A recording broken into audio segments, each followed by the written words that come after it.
Welcome to People Doing Good for Others, where we honor and praise and celebrate the lives of those who are truly making significant differences in our communities. I'm Gary York, and I'm grateful to be here. We want to thank Wilkes Communications, River Street Productions, and 100.9 WIFM for this opportunity, and thank you so much for joining us. Our featured guest is Mike Staley, from a rich tradition of NASCAR racing, benevolence, Rotary Club, lawnmower racing, the fair, and making a difference in the lives of others. And I'm so glad you chose to be with us today. I'm honored to be here, Gary. Thank you. I hope you are. I And you come well recommended, and people speak highly of your good name. And I'd like to start with your mom and dad and their names and how we kind of maybe got started with the Speedway. My dad's Enoch Staley. My mother's name is Mary Staley. My dad, he had, I guess, several different jobs growing up when he was younger. And him and a few of his friends went to a race in South Carolina, Greenville, South Carolina. It's all a race in 1945, I guess it was, 46. Anyway, they came back and they decided to build their own racetrack. And somebody had the land, somebody had the money, and somebody had some equipment. And so in 1946, they built the North Wilkesboro Speedway. First race was run in 1947. That was 2 years before NASCAR was ever formed. Okay. Is it the same size? Did he make it that big when it started? It was, yes, it turned out to be. They didn't have any architects or blueprints or laser sightings or anything. They just, did the track. It was 5/8 of a mile. And the front stretch is downhill and the back stretch is uphill, which is unique in the NASCAR circuit. There's no other track like it. And the reason for that was when they got the grading done on the track, they got that much grading done, they ran out of money. So that's where it stopped. Wow. And the first race, will you kind of capture that for us? The first race was the NASCAR race. Well, just when they started and... Well, the first race was 1947, and of course that was before I was born, so I don't know much about that. All right. And the first NASCAR race was May the 18th, 1949, NASCAR sanctioned race, and this speedway was about the 5th or 6th race on the first NASCAR calendar. Wow. So and did you have, I guess you had 2 races back then? Had two races, yeah, 2 races, and actually they built the seating for the track was on center blocks of boards. They built enough for 3,000 people, and the first race, 10,000 people showed up. Oh my goodness! Yeah, what a marvelous success to start. It was, and Dad said that we knew we was going to have that first race. We didn't know if we ever going to have any more. We just did that first one. Kind of learning on the job. Learning on the job, yeah. Wow. And Bill France came up and met with them, and he organized NASCAR, because back in the day before NASCAR was started, the promoters would have a race and run off with the money, maybe not pay the drivers. And I mean, and Bill organized it and had point systems and got all the track operators to get on the same page and make a good business out of it. Do you know how your dad and Mr. France, how'd they get together? Somebody knew you had a track, I guess? You had a track, and Bill came up here and met with him. And actually, my dad worked for NASCAR. He had, Bill hired him, and he had an office in Daytona and an office in Talladega. And Bill France and my dad also had a track in Hillsborough together. It was a 9/10 of a mile dirt track. Wow. It was in Orange County next to Durham. And it was originally named Ochinichi Speedway. And Dad said nobody could spell it, nobody could pronounce it. So it was in Orange County, so they decided to call it Orange Speedway. So your first recollection of the race, or being out there, or with your mom, you said she was taking up tickets. Mom, well, she did that. She did a little bit of everything, which I did to start with. And Mom worked in the ticket office, took reservations on the phone, and placed orders and just worked in the office in general. Wow. Was it a full-time type thing? Would that much be going on between the races that you? Basically, well, not along in the last, probably last 10 years. Yeah, it did. It was a full-time thing. You know, people think you just come out on Sunday and you sell tickets. And it's growing every year. And it's growing every year, and you're building, you're adding seats, you're building concessions, you're working on the roads and trying to figure out the logistics of how to get people in and out.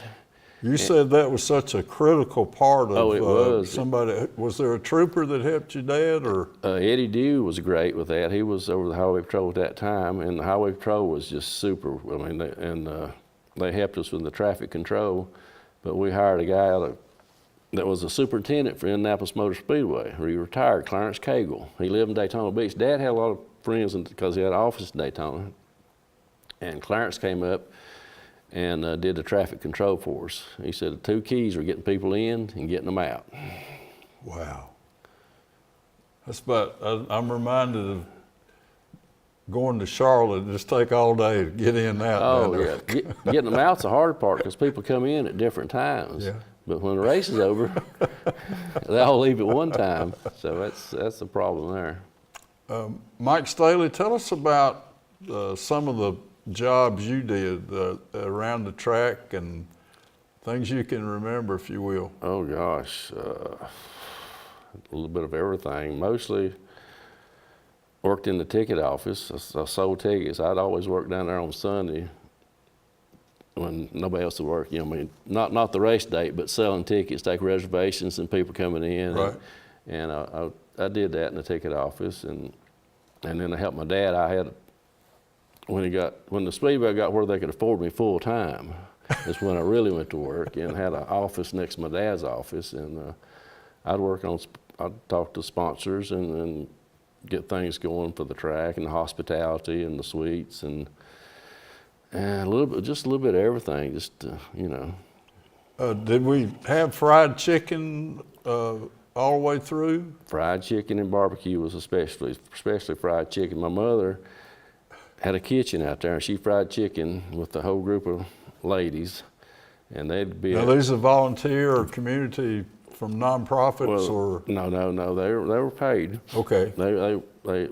She other than being in a ticket office, she fried chicken for the press and the suites, and she'd be there at 4 o'clock that morning and frying that chicken, and oh my goodness, it was people just loved it. It was what great. A great story, yeah, Mike. Yeah. And then we had a sign out there, Mary's Kitchen. And boy, you didn't go in there that morning to get a piece of her chicken either. Yeah. She said that's for the press and the suites. Right. And we'll see how much we got left when we get through here. Yeah. But she was a worker, now Mom was. Now the other 2 men that had joined your dad, were they involved very long? Not the 2 original owners were Charlie Combs and John Maston. I don't remember. John sold out to, I think, Dad's brother Gwen. Okay. And then Dad bought out Gwen, and when I was just, 4 or 5 years old, and all this happened. This is early in the situation. How about Junior Johnson? I'm sure he was a helper. He's always been a good helper to me. I mean, I can call on him. And right. Tell us about the role just his good name. Oh yeah, Junior would do anything we asked him for at the track. We named the grandstand after him, actually, on the back stretch, and they were going to dedicate it. And he had a jar of which looked like moonshine, and they assured Junior it was water. He wouldn't. He said, "I'm not going to do it if it's right, water." Right. And had the president of R.J. Reynolds there was going to do it Sunday morning, and so they kind of rehearsed it on Saturday. And Junior took the top off and smelled to make sure it was water. Well, Saturday night, the deputies replaced it with moonshine they'd confiscated. Well, it's got to be destroyed anyway. And so Sunday morning, when the crowd's there and the people sitting in the grandstand, they busted on the side of the grandstand, busted it, and the aroma just went everywhere. And Junior got out of there and went back in the pits to the car. That was a funny story there. Mike Staley with North Wilkesboro Speedway. We're sharing his journey, if you will. The best job I ever had in my life. Best job ever, great. When, explain to us, is the front stretch, the back stretch, the track is kind of north-south, right? The Yes. curves and, Yeah.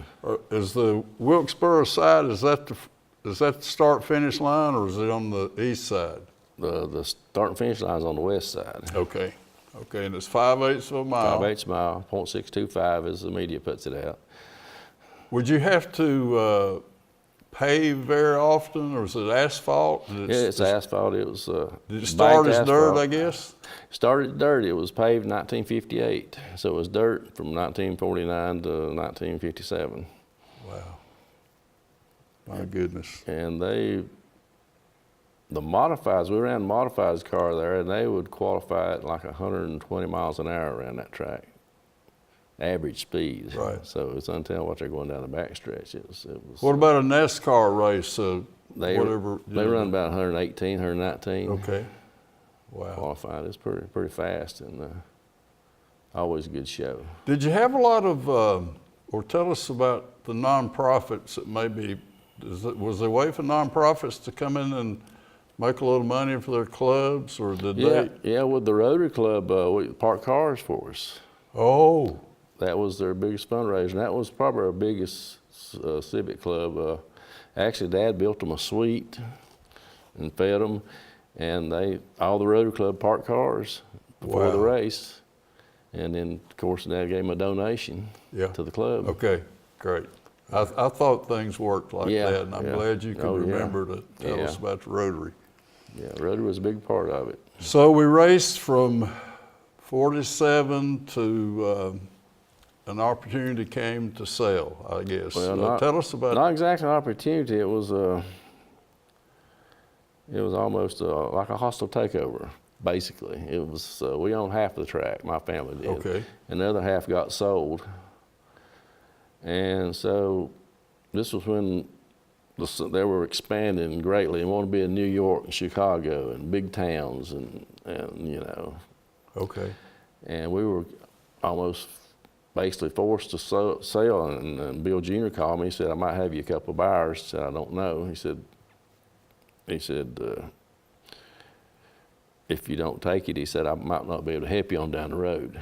He said, you know, it's in your best interest probably to. And so we sold our half to Bob Bear in New Hampshire. Tell us about him. He was quite an interesting man. Oh, Bob is, gosh, he was something else. His uniform, he wears long sleeve white shirts and khaki pants and wore out wingtip shoes, and it's probably worth $1 billion. Right. I mean, the guy was really, and just real nice guy. He was good to us. This race that he got our date down here, he dedicated that race to my dad. Had an Mike Staley trophy made. Wow. It's on a block of granite because New Hampshire is the granite state, in crystal glass with my dad's picture etched on the glass. And each winner of that fall race got that trophy. And he'd have me and my sisters and their husbands up every race up there. And I'd present the trophy to the winner at that race each year. And he did that until he sold the track. That was in 1996. 1996. That's when the track closed, September 29th, 1996, was the last race. Wow, amazing. Now, you were doing some other things, maybe working at your track, but you were traveling a lot too? I traveled a lot, yeah. I went, for the track, I would take do the advertising. I'd take the pace car to all different tracks and do some advertising and put out some material. And oh my goodness. Yeah.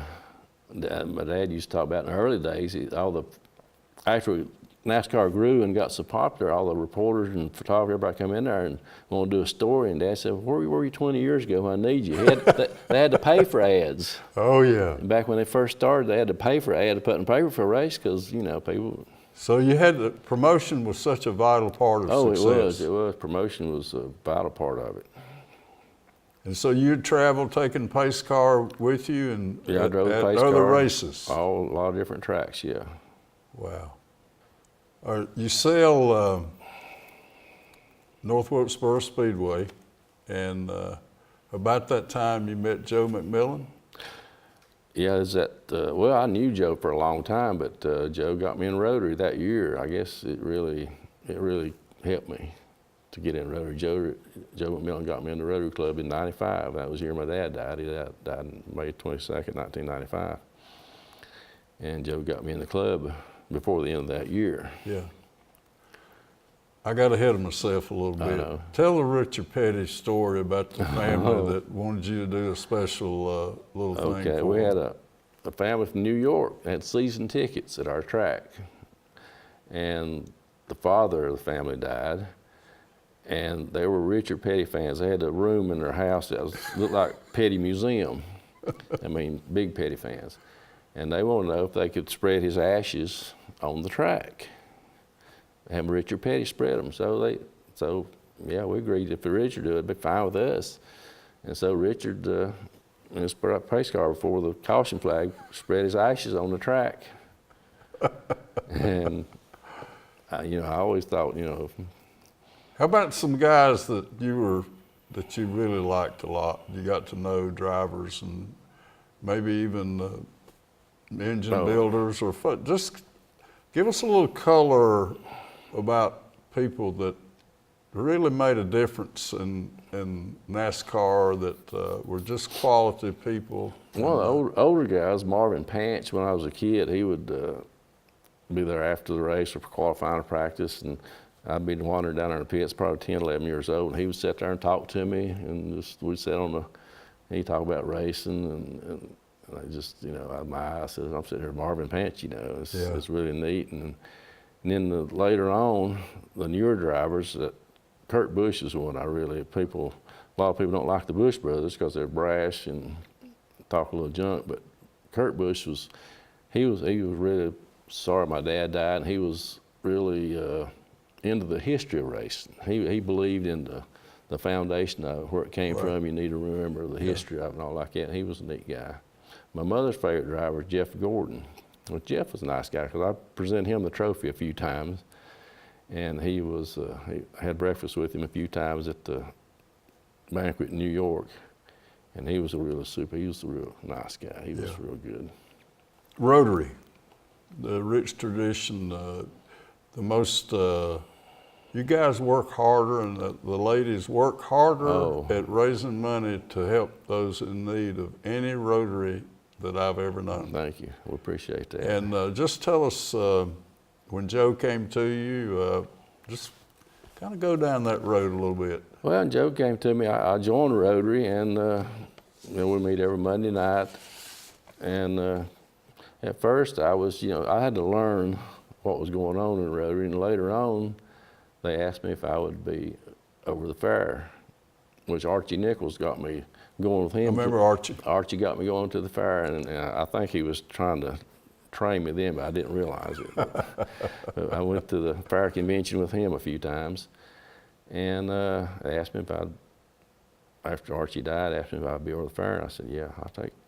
So I did They called him for you. You're so natural. You had that background already. Well, that's why they got me to do the lawnmower races too. I said, well, the lawnmower races were really a big hit. When we first started, it's kind of, tapered off a little bit, but the first lawnmower race we had up there, we had 215 lawnmowers show up. We didn't even know where to park them. And the grandstand, we had like 3,000 people for their first lawnmower race. And I got a buddy that run a racetrack in Elkin, Friendship Speedway, and I told him how many people I had, and it made him so mad he couldn't see straight because he didn't have that many races for his big modified races down there, But the fair has grown and done really good. The Wilkes County Agricultural Fair, we're a member of the North Carolina Fire Association, and we're a member of the IAFE, which is International Fairs and Expos. Mike Staley, tell us about the background. What's going on to get, you said you booked the acts and you go to conventions. Tell us a little bit how that works. Okay, the convention, they have the convention every year in Durham. And you have all the vendors set up in the exhibits, and they show their acts and talk to you about what they can do for your fair. And we just, and And while we're there, one thing while we're there, we have educational programs. We what's going on in the fair business, what the new laws and the tax codes and all this stuff.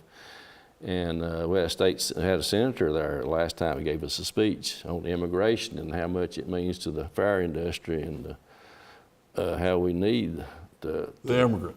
The immigrants, yep, yes, sure, how we need them to help us and do that. And so we go, if I see new acts I like or whatever, we can get a contract, sign it with them, and sign them up for the next fair here at Wilkes. And tell me about the acts like rides. Does somebody bring all the rides, or how does that work? Right, we have inner shows that he brings the carnival and the midway and the games. I supply the acts. Okay. Huh. That's basically how that works. And he has about 25 rides and probably 15 games. And the games are pretty well regulated, pretty honest. They're not like it used to be years ago. They're pretty straight up. And Ed Enters and his wife Donna run the show. Ed just died this year. How did you learn to promote? How does that? Is that I think that's a good. Tell us about promotion. I think I'm still learning. I think I'm still learning. I don't know. There you go. I don't know. It's just getting the word out, getting the right. See what works. So with the fair kind of started going downhill. And I said, well, we've got to spend a little money to make a little money, get some good acts, and so I got a good circus act, a high trapeze act, and it's great. They're coming back this year. It's going to be an all-new show. So you're changing all the time? I try to. Wow. But sometimes when you get a good act and people want to see it every year, it's hard to change, but I like to change and get some new stuff.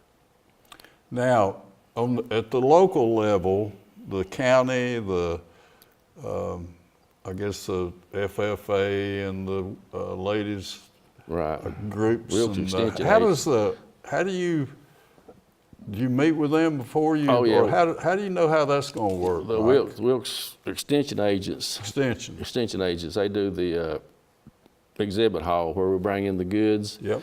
And they award the blue ribbons. They judge it. We pay them. They judge it and give blue ribbons, and we pay for each ribbon, blue ribbon, red ribbon, whatever, so much to each entry in the exhibit hall. And it might be molasses or honey or quilts or blankets, but it's good stuff.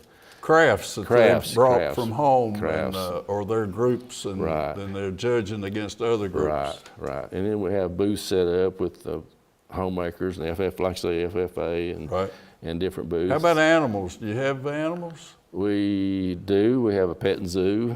And he's got all kinds of animals in that. I mean, it's just all kinds. Highlight is the special needs families.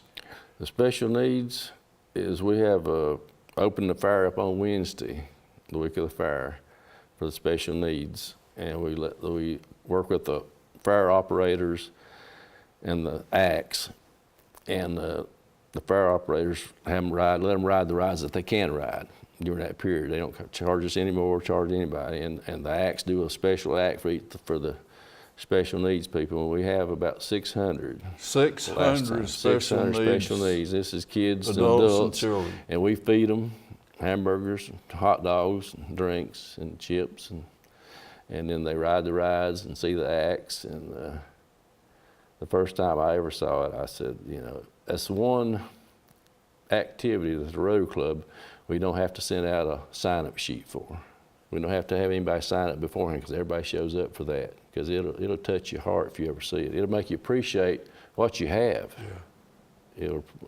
So the youngsters and the adults come with their families, and everybody's welcome. They have their handlers and the people, like you say, the parents and stuff. And it's like Christmas to them. I mean, they hate to leave, and it's a special event. It really is. Now, how many hours would that be?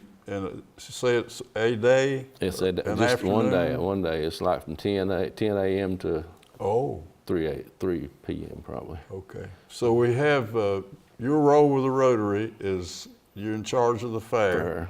And that's something's going on about all year, getting ready. It is. There's a lot of paperwork to do with the fair. I mean, a lot of rules and regulations out of Raleigh. And when is the fair? October 2nd through the 6th. Okay.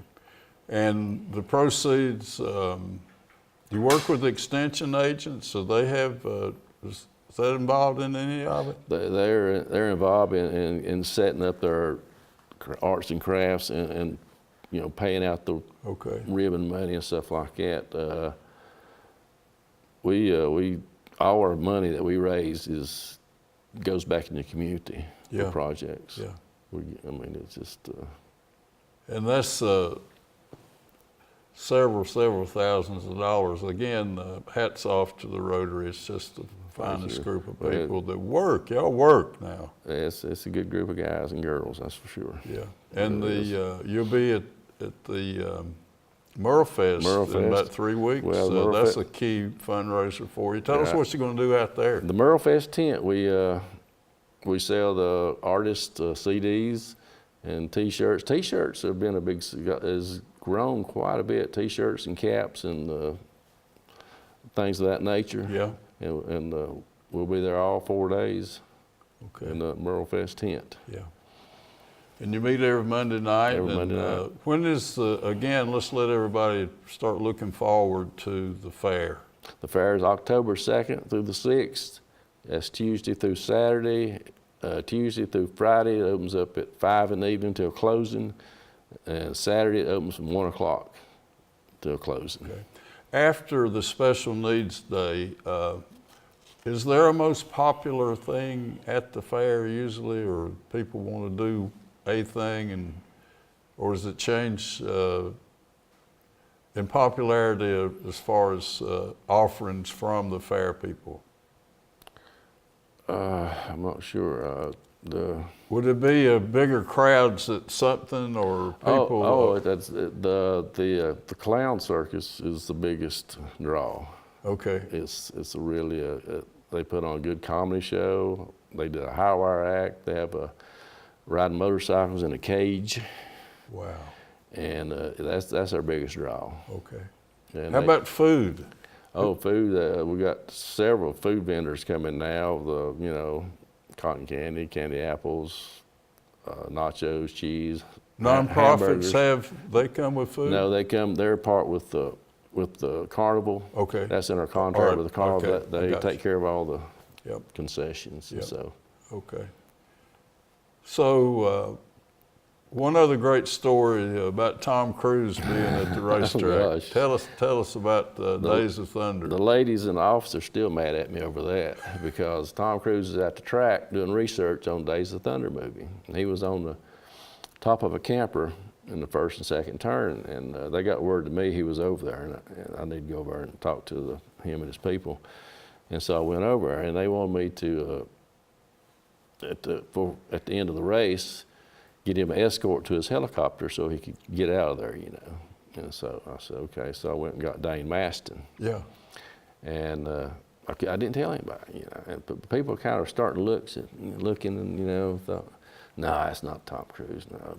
Because he had a crew cut. He had just been doing the Born on the 4th of July movie. Yeah. And he had a real short cropped hair, crew cut, and a T-shirt on. He just looked like an average race fan, And Dane and I went over in the sheriff's car and picked him up, and he got in the car, and we took him to his helicopter. And he was a super nice guy. Just chit-chat? Just chit-chat, and I think Dane took his picture, and we got his autograph. Did you? Yeah.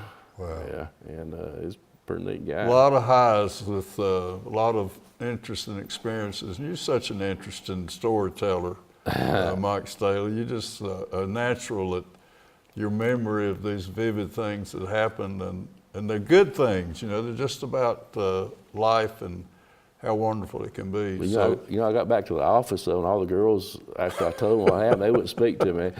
You did Tom Cruise over? You didn't tell us? I mean, I said, well, he's just Tom Cruise. He's just another guy. I didn't get that excited. I want to thank Wilkes Communications and River Street again for being here, and what an honor to have you. It's just been a pleasure to have you to tell us about how things happen from behind the scenes, and thank you for honoring Rotary and the special needs folks, and what a rich tradition that is. Well, thank you, Gary. I appreciate you having me on here, and I feel like I'm one of the luckiest guys in the world. You're a great man. God bless. Thank you. Thank you.